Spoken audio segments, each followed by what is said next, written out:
It is vital that we have more Native people in representation. Let me tell you why. This year alone, in just the past few months, we've seen incredible things happen that would not have happened if we did not have Native American representation. So on this Native American Heritage Month, it's important to remember that and to understand why. In just the last few weeks, we've had the very first Native American member of Congress elected in Alaska, Mary Peltola. We've also had the very first Native American astronaut, Nicole Mann, who was the first Native woman to go into outer space. That's a pretty cool thing. Not many people get to do that, and that we finally have a Native woman doing that is incredibly important.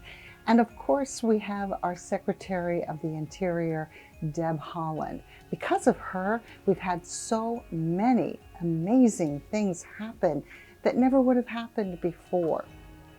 And because we have such a strong representation of Native people, particularly Native women, in the Arizona legislature, it's really important to keep in mind that we never would have looked at the missing and murdered Indigenous peoples legislation.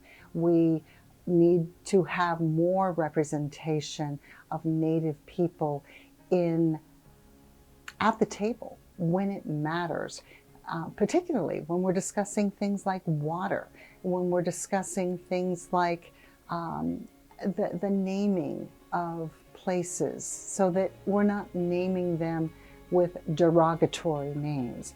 So these are the reasons, and there are so many. And I do want you to know that while Native representation in the positions of power is growing, and it's critical that that continues to grow because we have a long way to go, I want you to keep that in mind as you go to the polls on November 8th. It's really important. Thank you, and happy Native American Ancestry Month.